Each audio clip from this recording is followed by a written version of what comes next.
선생님 발표 내용 중에 사실은 좋은 내용이 많아서 이제 강조하고 싶은 부분이 있는데, 아까 잘 이 얘기를 하셔서, 저는 막수주의 지식인이라는 게 사실은 연구자가 아니라 막수주의 이 지식을 기반으로 해서 변혁운동에 종사한다는 것. 이게 되게 중요한 거예요. 그러니까 여기 막수주의라는 거는 관념론이 아니라 유물론이지 않습니까? 그래서 막수주의의 특성이 바로 지식과 실천을 요구한다는 게 그 특징이 있다는 거죠. 그래서 사실은 막수주의를 연구만 하면서도 자신을 막수주의자라고 하면서 실천적인 쟁점이나 이런 부분에 대해서 사실은 실천과 동떨어진 얘기를 하는 경우가 많은데, 이 말은 되게 가슴에 와닿는 말인 것 같아요. 그래서 죽어가는 막수주의 이 지식인의 문제, 이런 것들도 잘 지적을 해주신 것 같고요.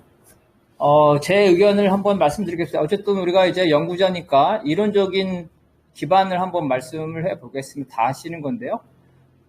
노동계급은 이제 자기 자신이 스스로 해방돼야 된다는 노동계급 자기 해방의 원리는 국제노동자협회 막스가 작성한 규약 전문에 명시되어 있고요. 고타강령 비판에도 명시되어 있고, 엥겔스가 1890년 공산당 선언, 그죠? 공산당 선언의 이 서문에서 이미 공산주의자 동맹 시기부터 노동계급의 자기 해방의 원리가 원칙이었다, 이렇게 얘기를 하고 있습니다. 그러므로서 바로 이 사회주의 사상이죠. 사회주의 사상으로 무장할 때만이 노동계급이 사실은 자기를 해방할 수 있다는 거고, 그래서 노동계급과 사회주의 사상이 결합할 때 바로 사회주의 사상은 비로소 혁명적인 사상이 되는 거죠. 물질적인 힘을 갖게 되고, 우리가 뭐 다 아는 얘기고.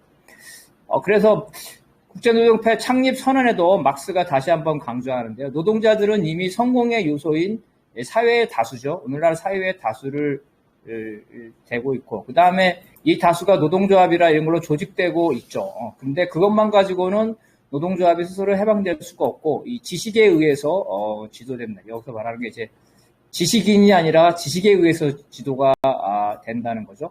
그래서 마르크스는 혁명적 지식과 노동운동의 결합을 강조했고, 결국 이 지식의 담지자가 둘 중에 하나겠죠. 노동운동가가 스스로 혁명적 지식을 갖든지, 그렇지 않으면은 노동운동을 하지 않지만 혁명적 지식인이 노동운동과 결합하든지, 역시 이런 형태로 나오는 거고요. 철학의 빈곤에서 역시 마찬가지로 이러한 것들을 강조했고, 이러한 면에서 볼 때 노동자가 자기 해방을 위해서 혁명적인 지식과 결합하는 것, 혹은 노동운동 밖에 혁명적인 지식인과 결합하는 것, 그리고 이러한 노동자당으로 자기 해방운동의 동력으로 삼는 것은 노동계급 자기 해방의 원리와 모순되지 않는다는 겁니다. 다시 말해서 노동계급이 해방이 되려면 혁명적 지식과 무장해야 되는데, 노동계급 밖에 혁명적 지식인과 결합하는 노동자당의 형태가 노동계급 자기 해방의 원리와 모순되지 않는다. 왜냐하면 노동계급이 혁명적 지식과 결합하는 방식이 그 지식의 담지자인 혁명적 지식인과 결합하는 방식이 있기 때문인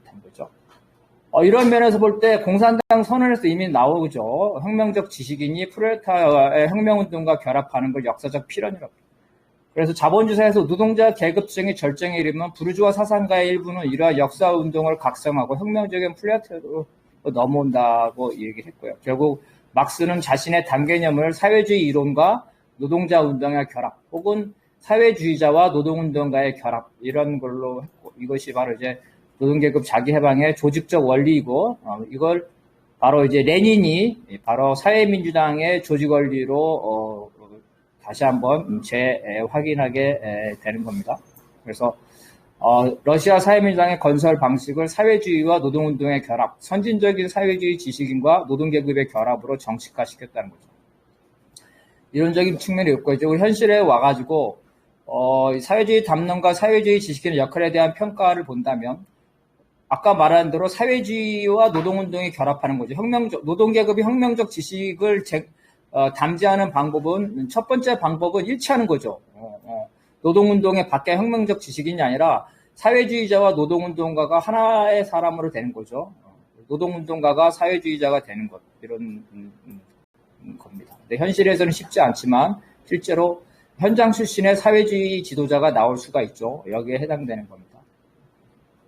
반대로 사회주의자가 노동운동가 되는 거죠. 소위 뭐 학출이 현장에 들어가서 사회주의 사상을 가지고 있는 학출들이 현장에 가서 노동운동의 지도자가 되는 것, 이러한 것들이 했습니다. 그런데 현실에서 1980년대 이후에 사회주의자가 노동조합의 상근자로 대거 진입했지만 실제로는 상당수가 이탈했죠. 변호사 시험을 본다든지 아니면 뭐 다시 자기 부르주아의 삶으로 돌아가거나, 그렇지 않고 남아있는 사람들은 사실은 대부분 노동 관료로 전락되어 있는 상태입니다. 일부 이제 언론인이나 교사 같은 지식 노동자가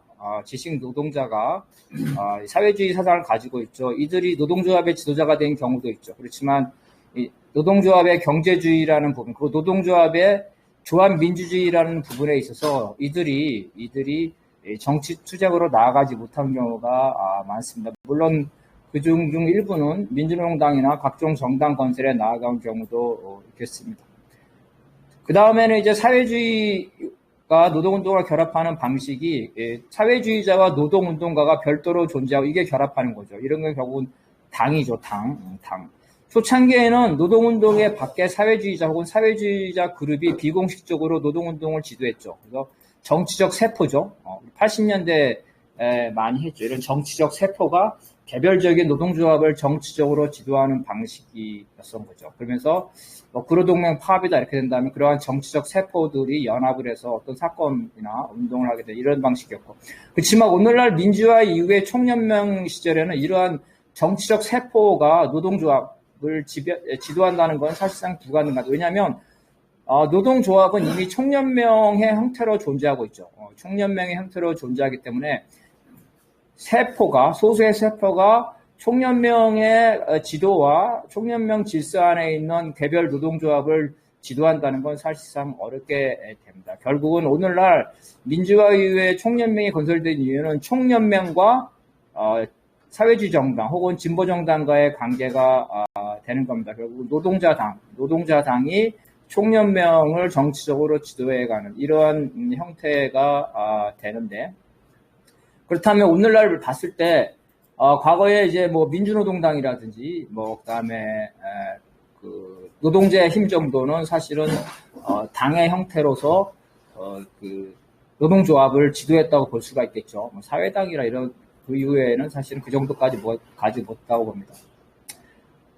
오늘날을 보게 되면은 노동당 같은 원외 정당이 사실은 노동계급 자기해방의 실질적 주체 지위를 상실했다고 봐야 되겠죠. 오늘날 정치라는 것은 사실은 아무리가 우리가 부정하더라도 이 제도 정치죠. 그리고 여론 정치, 대중민주주의 형태로 들어가기 때문에 원외 정당이 무슨 노동계급을 해방시킬 수 있는 동력이 된다는 것은 그건 사실은 불가능한 거예요. 그래서 노동당의 경우에는 사실상 정치적 영향력이 거의 없다는 겁니다. 노조와 이해관계로 결합하고 있을 뿐이지 어떤 혁명적 전략을 가지고 노조를 지도하는 그러한 게 아닌 거죠. 민주노동당과 통합신당이 해산된 이후에 일단은 진보당이 있는데 진보당은 나름대로 전략적으로 움직여 있죠. 자신들의 어떤 자주계열의 어떤 노선에 따라서. 그렇지만 이들이 원내에 들어간 거는 부르주아 정당과 연합을 통해서 원내에 진출했다는 겁니다. 정리하면은 그죠? 사회주의와 노동운동에 결합하는 당운동의 현실이라는 게 상당히 지금 어려운 조건에 있다는 겁니다. 문제는 노동자당이 현재 같은 그 양당 제체에서 독자적인 정당으로 원내 정당이 되는 게 되게 불투명하다는 겁니다. 이렇기 때문에 사실은 진보당뿐만 아니라 정의당까지도 이제 여러 가지 고민이 있는 거고, 그 다음에 어떤 정당명부 결합이라든지 정당 연합에 관한 논의들이 진행되고 있는 거다. 왜냐하면 이 제도 개선이죠. 물론 양당제를 깨면은 현재 노동자당이 우리 배상현 선생님이 말씀하셨는데 계급 균열이 정당에 반영돼야 되는 게 맞죠. 그러니까 노동계급이 이 정도로 성장해서 노동자당이 있어야 되는데 양당제 체제에서 노동자당이 현재 제도적으로 어렵다는 거죠. 이런 면에서 볼 때 이 현 제도의 결정권을 가지고 있는 그 민주당과 같은 부르주아 정당과의 관계를 어떻게 맺냐가 항상 선거 때마다 문제가 되고 있다는 겁니다. 어쨌든 그리고 또 한 가지는 사회주의 이 정당 외에도 사회주의 운동이나 사회주의 이 네트워크죠. 그래서 사회주의 정당이라는 건 사실은 제 역할을 못 하고 있고 결국은 우리가 보통 사회주의 지식인이라는 것도 정당 활동을 나가지만 하고는 사실은 선전 활동에 국한되고 있는데 이 선전 활동도 과거에 비해서 매우 약화되고 있고 이러한 선전 조직이나 네트워크도 사실상 붕괴된 상태라고 볼 수 있겠습니다.